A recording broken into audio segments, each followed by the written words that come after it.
Welcome to the Christ Project Podcast. I'm Kentu Martin Coward, your host, and I'm so glad you're here. This podcast is about awakening to love, peace, and abundance, and discovering the divine energy within each of us. Each week, we share insights to help you connect with your purpose, shift fear into love, and manifest a more meaningful life. Whether you're just starting or already on your spiritual path, there's something here for you. Let's explore how to live from a place of love and abundance together. This is the Christ Project Podcast. Let's get started.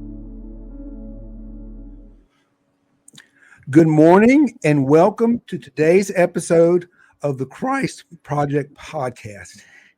And I am so excited to have our guest, the Reverend Scott, one of the senior co-ministers at the UUCM in Montclair.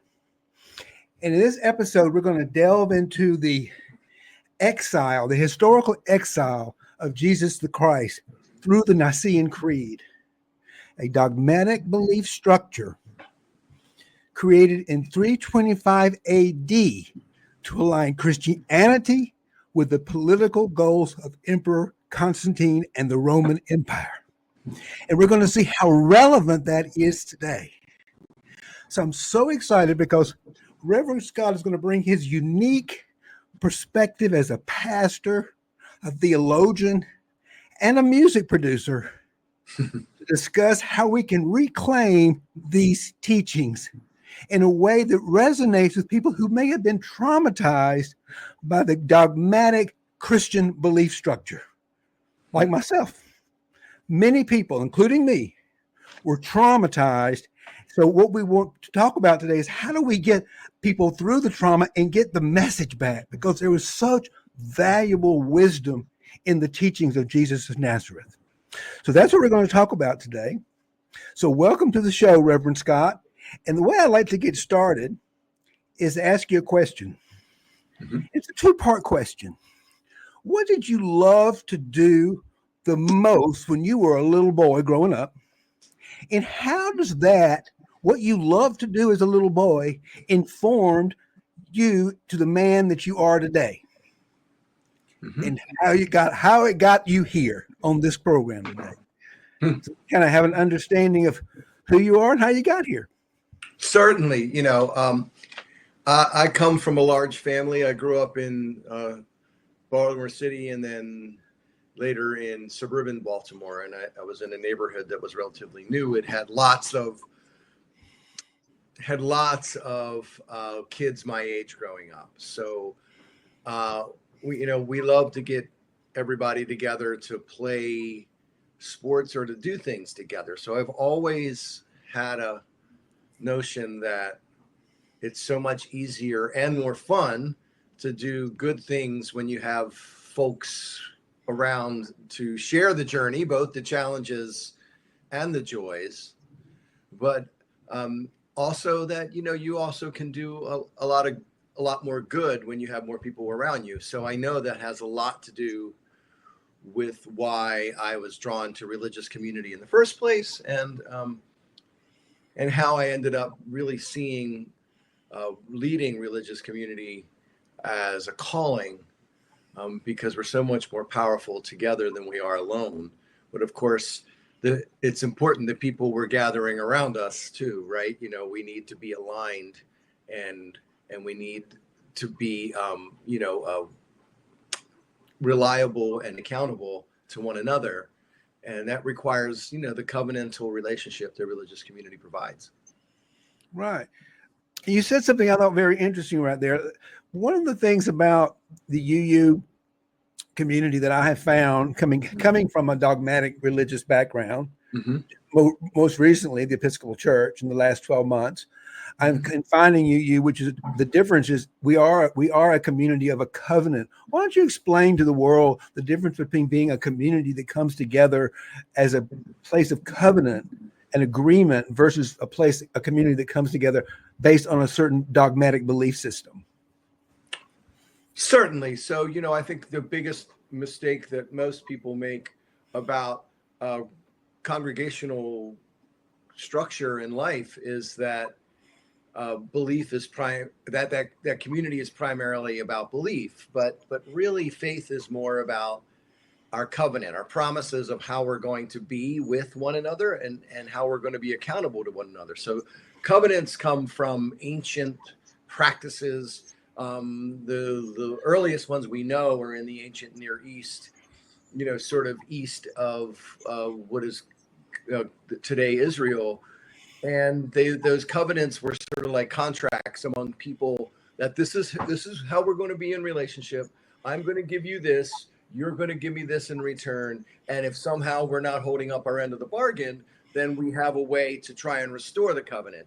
And often a religious community gets overlooked, sadly, too much, is that last piece, is how do we hold one another accountable to the mission that we said we're going to do, and how do we restore covenant when it's been broken? Beautiful. I love that.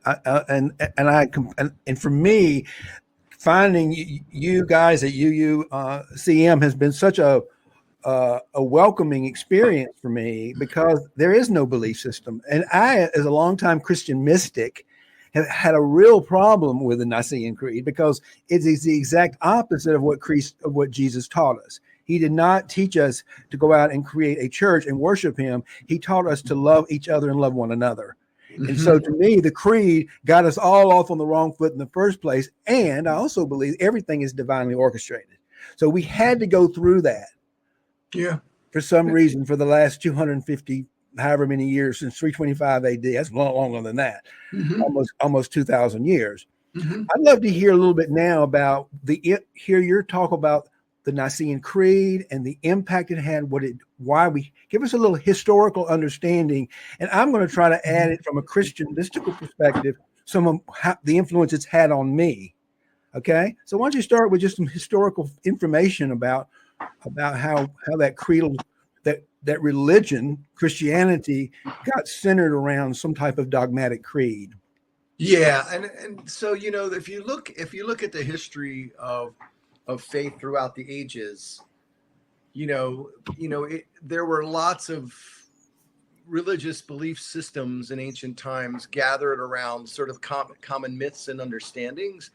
But before the age of writing, there weren't so many things such as a creed. So there weren't these lists of belief statements that people had to swear allegiance to or show, loyalty to, because there simply wasn't writing, and they couldn't etch it everywhere and teach it in the exact same way. So what ends up happening is, over time, the more ancient belief systems, let's just say they had a little more wiggle room. Now, there were sacrificial rites that had to be done in certain ways, or else they were deemed illegitimate throughout time. But what people believed in their hearts about what God or goddess or gods was really kind of up to them in the end, and really was not something that was policed. And so the other thing that's important to remember about ancient times is that in ancient times, the notion of the separation of church and state would never have occurred to hardly anyone, certainly not to anyone either in power or who was part of the state religion. Just think of it this way. In ancient times, there weren't like large police forces that roamed to make sure that you did what you were supposed to do, to obey the law, as it were. There were ways that people had judges and punished wrongdoing, but there wasn't that sense that you could pick up a phone or shout out your window and call for a police officer. That's not how. So order was maintained by instilling a strong sense of fear in the deity, and then also a belief that whoever was the ruler was somehow either a part of that deity or divinely chosen by that God. And so when you get to the time of Jesus, he's reacting specifically to what's happening in the Roman Empire. You got to remember that, Judea, around current day Jerusalem, that kingdom, had existed for hundreds and hundreds of years. And the Romans were the latest occupiers. That area has, since human history, has always been a crossroads for commerce and everyone wanted to control it because it's next to the sea. It's towards the roads heading east to Asia, and so there was always somebody trying to run that place. And so in Jesus's time, it's the Romans who had sort of taken it over from the Greeks. And so the Romans had a state religion that basically said that the emperor was the son of God, right? Filius Divi is the Latin for that, the son of God. And so when Jesus is proclaiming that he is the son of God, and he says in other places in the Gospels that we're all children of God, it is a deliberate attack on the validity of the empire being, the only representative of God on earth. And that sort of gets forgotten by the time you get to Nicaea. The other thing that's important to remember is in that time, Jesus's message was known as the way. And in the early days, his people were known as the people of the way.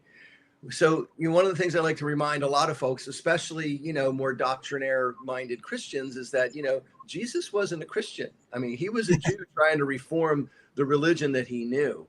And he wasn't able to do that, and neither were his followers after his lifetime. Really, the first person that we have record of that we can call a Christian is Paul, the one who writes the epistles in the Christian scriptures.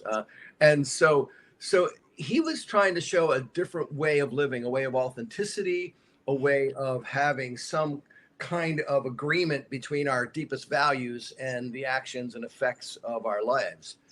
So that's the most important thing to remember. So, and Christianity becomes a persecuted sect under most of Roman times. That wasn't severely persecuted all the time, but in the 50-some years leading up to Constantine's reign, especially under Emperor Diocletian, Christians were significantly persecuted.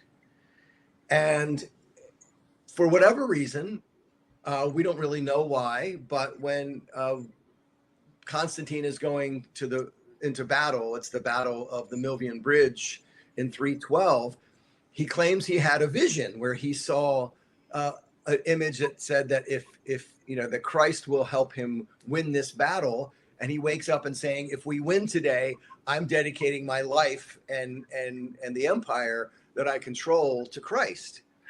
Hold that that's wonderful. Hold that and bring that. Does that sound a little bit familiar to something going on today?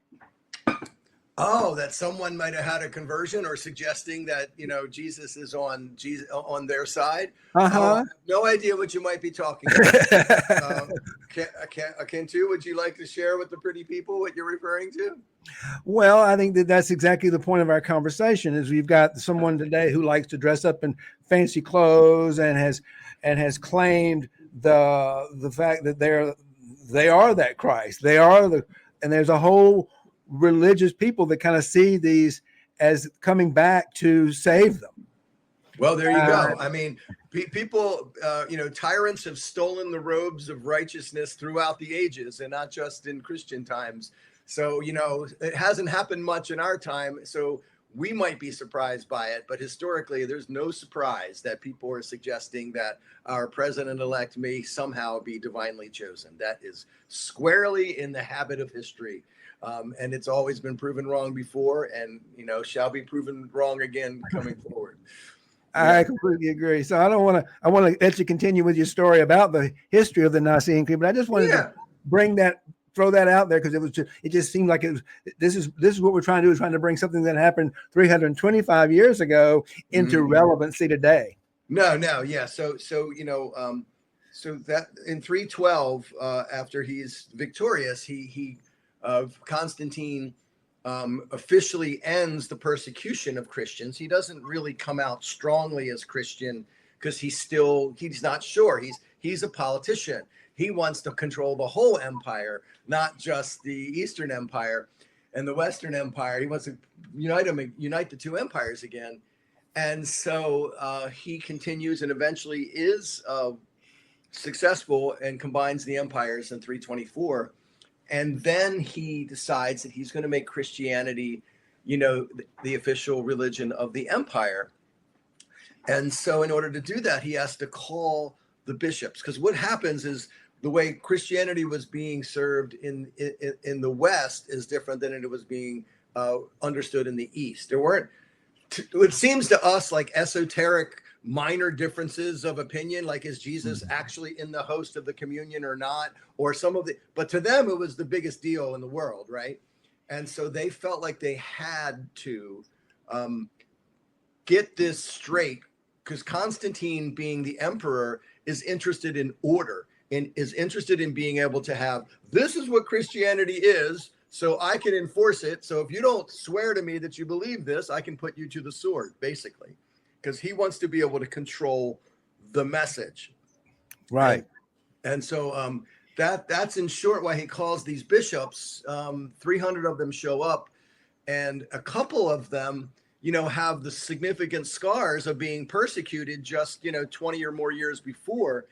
And, and some of them thought it was a trap, but they came anyway because he had been somewhat public at the Battle of the Milvian Bridge about his Christian inspiration, and then had already declared he was making Christianity the religion of the empire. But what he really is trying to do, and he does this in many ways, when he conquers the East there in 324, he wants to make sure that some of the Eastern ideas about Christianity are the ones that don't get admitted to be the actual faith that he is going to be the faith of Roman Catholicism for the next 1700 years. This is 325, almost 1700 years ago. And so in short, the what ends up happening is they spend all this time fighting primarily over the doctrine of the Trinity, and end up with a more fully formed Trinitarian argument that says there's one God in three persons, but all of the same substance. And as hard as that might sound to believe, if you read like the theology and the difficult terms, it's really hard to believe. And throughout the ages, many other religious leaders found it impossible to believe it, not just Unitarians, during and before the Protestant Reformation, but like Muslim leaders when Europe was controlled by Muslims. Because the Muslims were like, do you believe in one God or three? And they'll try and explain this Trinity thing. But they can't do it to most people's satisfaction. And, I'll just say one last thing about the Trinity. I don't think there's anything wrong with thinking there's a Trinity. The problem is when you say, if you don't believe this, you're not a good Christian. God doesn't love you. You're going to hell. And maybe I can even put you to the sword, right? That's the most important thing. Exactly. It's not the beliefs. It's not the beliefs. You can believe, anybody can believe what you want to believe. Mm-hmm. The problem is when you say you have to believe this or we will persecute you or you're at risk. And what people don't realize is that they think Jesus is this nice, sweet guy who was teaching, which he was. But there's a thought within the Christian, I'm a Christian mystic, which means I believe in nothing. Like most mystics, we believe in the life is what it is, and we enjoy the mystery of life, and we experience it. There's nothing to believe, you just have to experience it. And so we feel like, talking about this historical, is that there's a gap between the time that Jesus was a little teenager and the time he was 30 years old when he was preaching around the Sea of Galilee. A lot of wisdom and a lot of proof that he traveled with the wise men back to the east to learn about this higher state of consciousness and came back to teach us this. Came back to teach us that, yes, there is more to what is going on in the universe than what you can see. It's beyond the mind. It's a piece beyond your understanding, we would say. And so he was beginning to teach people but what happened was, he scared the Roman Empire because he now became a leader of a nonviolent resistance to the empire. And that's why he was executed, not because he was some kind of like blasphemy to the Jews. That's what they blamed. That was just to create anti-Semitism. He was executed because he was a leader of nonviolent resistance to the empire. So go ahead. No, I think you're spot on with that particular assertion, because crucifixion was not the normal capital punishment for just a common criminal, and it certainly wasn't the punishment for blasphemy. It was crucifixion was specifically the punishment for someone who was deemed an enemy of the state. Right. And exactly. So the fact that he was crucified up on the hill, so everyone in Jerusalem would see his body moldering on the cross in the sunset was very, very deliberate. So it was meant to be as an example to all to not challenge the state. And he challenged the state in so many ways, and not in all the ways that people say, but he challenged the state in significant ways. Number one, what I already said about, claiming that we're all children of God, where the emperor says he's the only one, and where he basically says you have a freedom that you have yet to experience or express, and you have a right to be taken care of, no matter whether you are a slave or a master, or whether you are male, female, or in between, or whether you're a Gentile or a Jew. All these things are part of a radical message, because Rome is a very stratified society. It was wildly misogynistic. It was probably the most woman-hating major empire we know of in ancient times. And so all of these things, really are what made him seem like a threat to the Romans. Right. Do you think our current president-elect has any of these similar traits today? Oh, I've never had the exquisite pleasure of spending much time with him. However, we certainly see both an intolerance for anyone who doesn't agree with him, and an embrace of cruelty, and a willingness to go after his enemies. We'll just put it at that. I think everyone's seen that, no matter what they think about him. Right. And we're not here to beat up the human being. We're here to look at someone who's risen into power and his behavior and the impact it's making on the world, just the way Constantine, without judgment. I mean, this is what happened. No, I know. Yeah. I agree. We're on the same page. I just want to make our audience realize we're not here to attack or beat up anyone, because it's my belief that we're all one anyway. So just for instance, Jesus says, in the Beatitudes, blessed are the peacemakers, right? For they are the children of God, against children of God. And he also said, when someone strikes you, turn the other cheek. That's not what we're hearing from the president-elect. We heard from some of his minions almost like a thirst and a lust. One actually said, I can't wait to drive them through the streets, right? To drag them through the streets. So that is not Christlike. No, it's not. It is not Christlike. By definition, right? So yeah, I love that you brought up that beatitude. One of my favorite beatitudes, which has been so misunderstood, is blessed is he who is of righteousness. And they take righteousness back in the day of righteousness meant a lot more than someone who was virtuous or who followed the creed. That's kind of how it got interpreted in the current interpretation. Blessed are those who follow this creed. That is not what righteousness meant back in the days of magical, mystical Judaic time. It meant something much deeper than that. It meant blessed is that who's in alignment with that vibration. People who have an understanding of the vibration and the frequency of the universe. That's what we're talking about here. That's the person that will inherit there. That's the person that steps into this higher level of consciousness. Is blessed is the person who has a yearning and a desire to connect with the divine. Well, I think, being both a musician, a music producer, and a drummer, I resonate with the Hindu concept of Nada Brahma, that the world is sound. So this notion of vibration, so when you talk about trying to ascertain and vibrate in accord with certain vibrations and not others, other ways to understand that is that we have a sort of an inborn moral sense. The father of liberal theology, Schleiermacher, talks about this. We have a moral sense that if we are able to take a step back and clear the nonsense of the world, we're able to kind of discern right from wrong. It's when we get caught up in the moment and we think we need to do something to prove an allegiance or to protect our friend or even to protect our nation, that we sometimes lose track of what is really true and what is really morally correct. And so this notion of vibration, I kind of understand more in that way, that there's something innate but it requires effort. I mean, one of the things that I think is important to remember is none of the goodness that happens merely as a matter of will. I mean, it requires our sweat, our toil, sometimes some planning. It requires some communities and, comrades for the journey. It requires us to sort of repair, ourselves and how we're doing things along the way. It's not just a matter of wishing it so, right?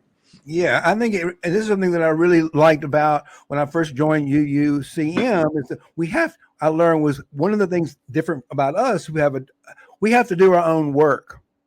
Mm-hmm. And for me, that means we have to do our own shadow work. We have to look at our own shadows, which means we have to look at those things, those parts of ourselves that we don't like necessarily. We have to look at, and that's uncomfortable, to look at the unloved parts of ourselves.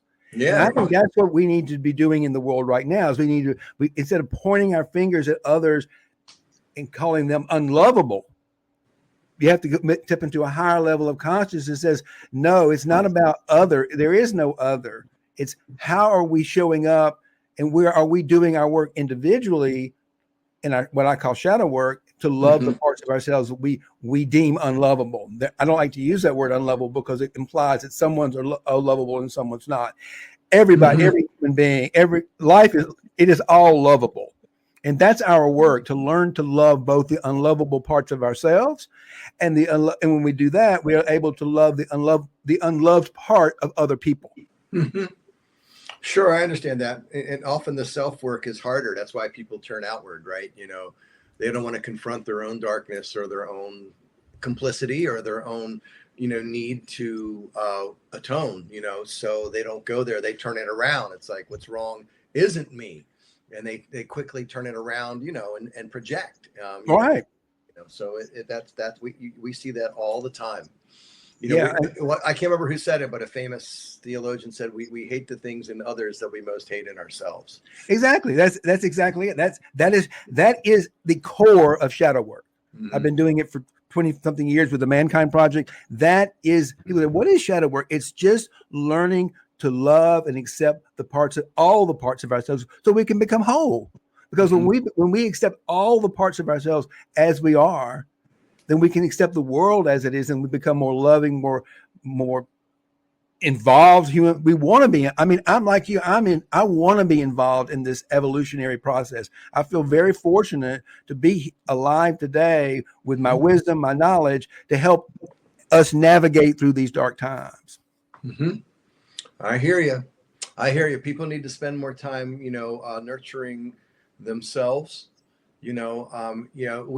Because we're most helped to others in the world when we've taken care of ourselves, right?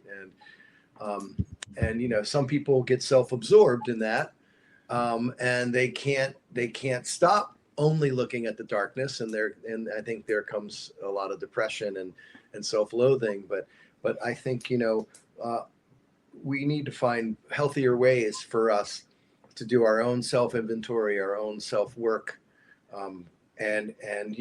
But also know when we've done enough for now, and now let's go to the other work, right? None of these things are good if that's all you do, right? Like I think theology, spirituality is like a balanced diet. I don't think any just single one of them you be doing all of, because you just get caught in a loop of your own imagination and affirmation, and I'm not sure that's good for much. Yeah, I from what I would say, it's not so much about what I do every day. It's about who I'm being every day. And if I'm being the Christ, if I am being a loving part of the universe, if I am acknowledging that I have the Christ light within me and I am the light, then I can breathe others into that light without judgment. So I'd like to hear you give us, before we close, you just mentioned, what are maybe three active things that someone could do after they hear this show that they could begin to integrate into their lives that would help them right now get through this difficult time? Well, all right. So the first thing, I'll work from the inside out. All right. So the first thing is, take an inventory of yourself. What are you spending your time and energy on? Is it what you should be spending your time and energy on?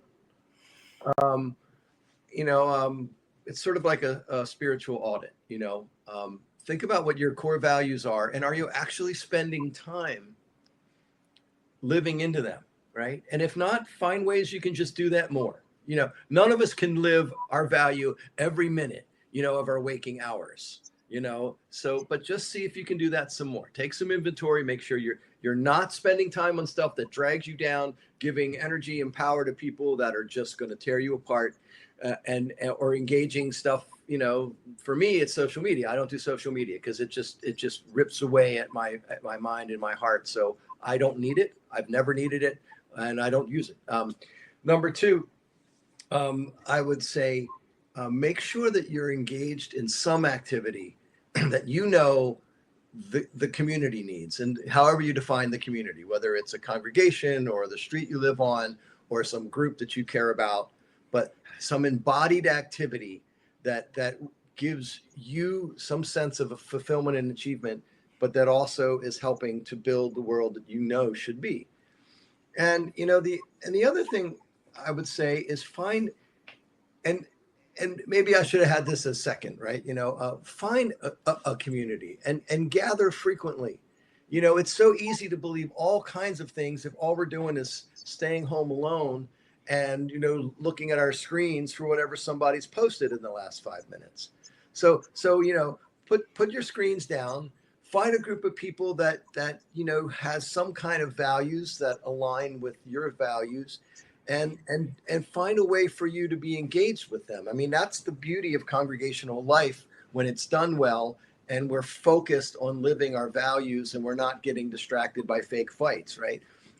Is that we have so many different people who can do so many different things, and not every one of us does everything, but we're all moving in the same direction to build a better world that in some ways we've sort of agreed this is what makes the world better. So do that personal inventory, find a community that is worthy of your devotion and your time and energy, and do some embodied work with that community, deepening your relationships, finding your people, as it were, and making sure that the actions of your minds and your hearts and your body are helping to repair the world.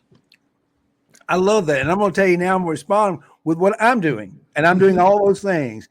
First of all, every morning before I do my meditation practice, I'll add to that meditation. If you want to get in, there's no other way to get inside yourself than to meditate. I don't know any way to do it. Jesus taught us the prayer. It is to meditate. So I'm going to add, if there's something you're going to do to get in alignment, spend some time getting to know yourself. And what I always do in the morning, what you do in the first 7 minutes is very important. The first thing, when I get all my sort of morning things done, then I take my dog for a walk and out and get to the bathroom, all that kind of stuff. But before I even get plugged in, is I take an inventory of what's my family. Do I have a family in Africa? I take an inventory. Where are they today? Where are they right now? I'm not interested in social media. I'm interested in where's my family today and what do they need? Because I want to take an inventory of what's going on in the world, in the people that I know and care about, before I can decide on what I want, how I want to serve that day. Because I know I want to serve the community, but I got to take an inventory of what I've got and what's going on before I can figure out what to serve. So I love that attitude. How do you serve? First, take an inventory of the people that you love. How are you living your life? What's going to happen that day? Let that inform you. And then I meditate to get into that higher level of consciousness. And then once I'm in that frame, and like I would say, I live from the inside out. Once I'm in touch with that intuition, once I'm in touch with that deeper connection with the divine, that's what's guiding me throughout the day, moment to moment to moment. I'm not thinking, what do I need to do in the future? I'm doing it because I'm being still and listening for that guidance from the divine. This is me taking your stuff and interpreting how I'm using it so people can know one way of doing this. So it's to take an inventory, to meditate. And every morning I have something I say to myself: how am I going to serve today? And Jesus talks about something called emptying. And and I find that I'm the happiest, healthiest, wealthiest I've ever been. And I constantly empty my bank accounts of all their money. I give everything away. I hold on to nothing. That is because, to me, that is what non-attachment is all about, is how do I let go of everything so that I can be of service to the world and I can love more freely. Well, I don't think not everyone can follow that particular path. So as a partner, remember, we all find a way to do that inventory differently, you know? Oh yeah, absolutely. Let me share a little something about when I walked someone through a spiritual audit once. They were really troubled and I'd love to hear that. Go ahead. They were having a hard time at work and at home, and they seemed like they were really with it, you know, from the outside, but they were just real profoundly unhappy. And it was something very simple. You know, we spoke for a while, and I had them do a life audit where they just simply jotted down what they spent their waking hours doing. And then when I met with them a second time, I said, well, what's the one thing that you remember that really gives you life? And she said, sing. Well, she didn't sing in that whole week that she took that life audit. And I'm like, so how come you didn't sing any in this week? And so what we had to do is we had to look through her schedule. You know, we end up accepting the burdens we place upon ourselves as something we have to do perpetually, which isn't true. And so we found a couple of places where she could maybe not do this and not do that, and she was able to join a choir. Now, you know, and so it really made a difference in her life. So sometimes it's really something that simple. You know, for another guy, it was like going for a walk. He just ended up making himself too busy, and he didn't take his afternoon walk with his wife, and he was miserable. I'm like, so what are you not doing that you used to do? You know, and sometimes people don't want to hear you say to them, well, you need to start doing that again, because they can't imagine changing their schedule. So the magic, the dance in that relationship, you know, as a pastor is, you know, you actually have more power over your schedule than you think. And that's true for most of us, though not all of us. Yeah. And I really love the way you framed that, because what you said, and again, meditate, you said, well, what do you love? That was the first question I asked you. What did you love to do when you were a little boy? Mm-hmm, mm-hmm. You said, I love to sing. Mm-hmm. What does singing do? It raises her vibration. Mm-hmm. That's a wonderful way to meditate. And when I'm saying meditate, I'm not saying you have to sit on a cushion and say Om. That's right. You know, you might be a drummer, and that might be your meditation. That might be how you connect with the divine and create that flow in yourself. Mm-hmm. So I love that clarification, because not everybody has the patience to sit on a cushion and meditate for an hour. That's right. That's right. Yeah, I mean, especially if they've never done it. That you know, to do it 5 minutes is a pretty long time. But I think that's a great, you know, find out what you love to do. Where are you in alignment with the universe? Mm-hmm. When I'm singing, when I'm playing a drum. Yep. When I'm doing a podcast. Well, the famous theologian and African American minister Howard Thurman, you know, put it pretty well. He said, you know, find what makes you come alive, because what the world really needs are people who have come alive, right? And so that's from a Baptist preacher, right? So so anyway, I appreciate you know, the time to have this conversation. Me too. And I'm going to say one more thing. Sure. Get off the news, people. I haven't turned on the news since Tuesday, 2 weeks ago, whenever that was. I don't want to be pulled into the drama. This is the problem with the news. The news always breaks people up into we and they, the goodies and the baddies. And then all of a sudden I found myself getting pulled into the drama. That's not what we want to do. The world is not made up of goodies and baddies. It's made up actually of a spectrum of people behaving in different ways. So I really encourage you, in Reverend Scott, I don't do social media. Protect that inner landscape. Protect that inner kingdom. If anything, if you find yourself getting on the news and you're reading, I can't even read a newspaper article right now because it just pulls me in. And I can't do anything about it anyway. I'm not in control of the government. I might have an opinion, but it's just my opinion. So don't let yourself get pulled into the news and pulled into the modern day stuff, because there's nothing you can do but just worry, and it's not going to make you. So protect your inner game, raise your vibration, and come to our Christ Project Mastermind, which is held every Saturday at 11 o'clock to 12 o'clock. It's free. We come together on Zoom to learn how to integrate our shadow, do our work together as a community, as a covenant to live our values. Everything we just talked about is a virtual community we do every Saturday on Zoom. It's called the Christ Project Mastermind. So I encourage anyone that wants to. You do have to register. It is free, and I'll drop the link in the comment section as soon as we close this podcast out. And invite anyone that'd like to join us today from anywhere around the world. Please join us. Everybody's welcome, and we're going to do our work. That's where we do our work. So, Reverend Scott, I'm going to give you the last word, and then we're going to close it out. Sure. So, as important as it is to know what it is that brings you alive, makes you come alive, it's also important to know what doesn't make you come alive. And as much as you're able to know what that is, avoid it as much as you can. Sometimes if we're caught in an abusive relationship we can't get out of in the moment, there's not much that can be done, right? Or if there's a job situation that, at least in this moment, we can't, extract ourselves from, that's causing that sort of death, in our soul. At least know it. At least say, look, I'm only doing this thing because I have to, and do your best to keep it at arm's length, and strategize for how you can get yourself out of those situations and out of those burdens and out of those demands that are not serving your joy, serving your transformation, serving your soul's enrichment. So it's important to know both what makes you come alive and really what drags you, to the depths, and don't be afraid to imagine a new way of living, because we all have a power beyond our knowing, and we all are needed in groups of other people to share our light, our spiritual intuition. So people need to hear what you think and what your soul is singing to you. Thank you, and may love and peace prevail. Thank you so much for this opportunity, Kintu, and have a blessed.